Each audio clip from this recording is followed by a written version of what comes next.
Cigarette ముట్టించుకొని వెళ్ళేవాడు, ఆయన దేవుడిని నమ్మడు, కమ్యూనిస్ట్ అని చెప్పాడు.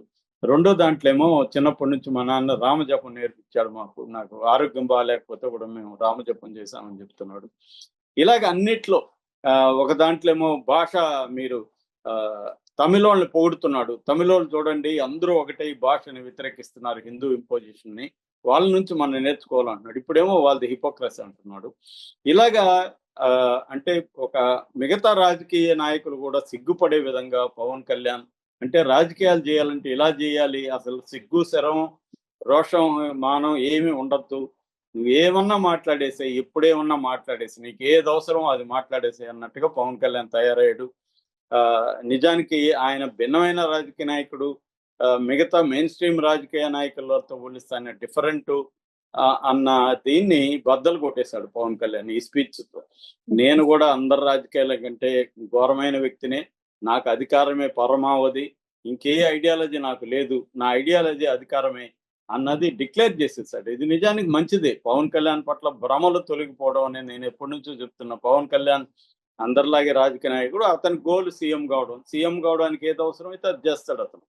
దాంట్లో అతనికి ఏ రకమైన ఐడియాలజీ లేదు. అతనికే కాదు, ఇవాళ ఏ పొలిటికల్ పార్టీకి ఏ రకమైన ఐడియాలజీలు లేవు. పవన్ కళ్యాణ్ ఐడియాలజీ అధికారమే. ఆయన సీఎం కావడమే పవన్ కళ్యాణ్ ఐడియాలజీ. ఆయనదే కాదు, ఇవాళ ఏ పొలిటికల్ పార్టీకి కూడా ఐడియాలజీ లేవు. అన్ని పొలిటికల్ పార్టీలకు కూడా అధికారమే పరమావధి, అధికారమే ఐడియాలజీ. ఎన్ని మాట్లాడినా. కానీ ఇక్కడ ప్రాక్టికల్ పర్పస్లు కొన్ని ఉంటాయి. ఎందుకంటే అధికారం రావడానికి కూడా ఐడియాలజీ అవసరం అవుతుంది కొన్ని చోట్ల. అంటే మతతత్వం అవసరం అవుతుంది, భాషని ప్రేమించాలనే ఒక తత్వం అవసరం అవుతుంది. అంటే అధికారం కోసం ఐడియాలజీ అవసరం. సో అలాంటప్పుడు చంద్రబాబుకి ఒక రకమైన ఐడియాలజీ అవసరం, పవన్ కళ్యాణ్కి ఇంకొక రకమైన ఐడియాలజీ అవసరం. Pawan Kalyan ideology, BJP ideology ఇప్పుడు ఒకటైపోయినాయి. కానీ చంద్రబాబుకి ఎంతో కొంత సెక్యులర్ ఐడియాలజీ అవసరం. దీనివల్ల ఇప్పుడు వీళ్ళిద్దరి ఐడియాలజీల మధ్య క్లాష్ అనేది ఏర్పడుతూ ఉంది.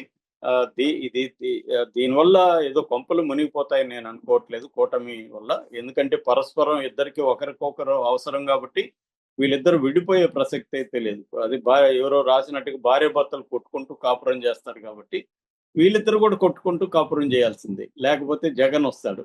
అందువల్ల ఇక్కడ ఘర్షణ ఐక్యత అంటారు. ఘర్షణ ఐక్యత అనేది జరుగుతూనే ఉంటది. ప్రజెంట్ అయితే ఘర్షణ వాతావరణం కనిపిస్తుంది.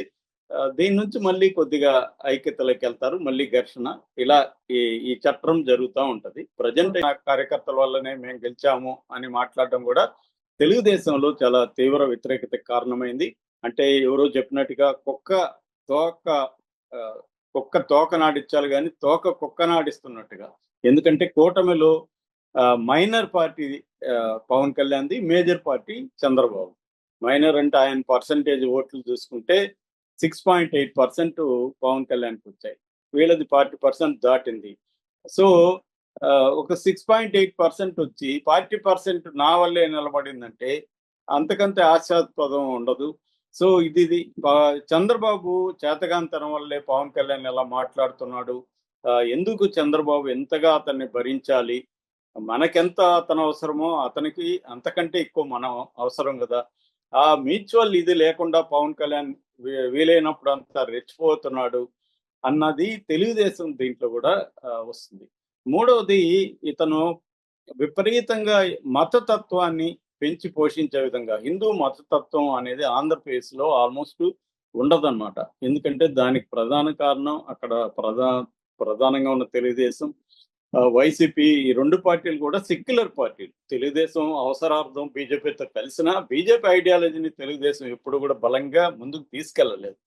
చంద్రబాబు పదే పదే వీళ్ళకి మైనార్టీలకి భరోసా ఇవ్వడం, వాళ్ళతో కలిసి ప్రయాణించడం చేస్తున్నాడు. జగన్ ఉన్నప్పుడు కొంత దేవాలయాల మీద అటాక్స్ అవన్నీ, తిరుమలలో వ్యవహారాలు కొంత జగన్కి వ్యాంటీగా ట్రై చేశారు. కానీ చంద్రబాబు ఆ విషయంలో ఎంతో కొంత సంయమనం అయితే పాటించాడు. ఇప్పుడు పవన్ కళ్యాణ్ వచ్చేసి కంప్లీట్ గా కూటమి సనాతన ధర్మం లేకపోతే హిందూ మతతత్వాన్ని నెత్తికెక్కించుకోవడం ద్వారా రేపు చంద్రబాబు కూడా మైనార్టీలు దూరం అయ్యే అవకాశం ఉంది.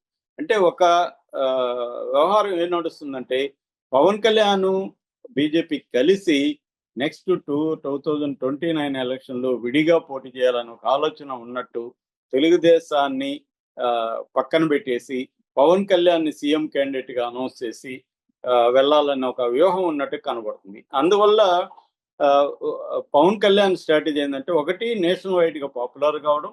రెండవది చంద్రబాబుని ఏదో ఒక రకంగా తగ్గించుకుంటూ తనని బీజేపీని పెంచుకుంటూ వెళ్ళడం వల్ల ఇటు హిందూ మతస్థుల ఓట్లన్నీ పోలరైజ్ చేసుకొని ఆహ్, ఇవి మన ముస్లిం, క్రిస్టియన్ ఓట్లు పడకపోయినా పర్లేదు అన్న బీజేపీ స్ట్రాటజీ నేషనల్ వైడ్‌గా ఏది ఉందో అదే స్ట్రాటజీని పవన్ కళ్యాణ్ వెళ్తున్నాడు. అందుకని షర్మిల ఇప్పటివరకు పవన్ కళ్యాణ్ మీద చిన్న విమర్శ కూడా చేయని షర్మిల కూడా ఇది ఆంధ్ర మత సేన అని ఆమె పిలిచిందంటే అర్థమవుతుంది. అట్లాగే ఇతను సనాతన వీరమల్లు అని కూడా కొత్తగా పేరు పెట్టారు ఇతనికి పవన్ కళ్యాణ్‌కి.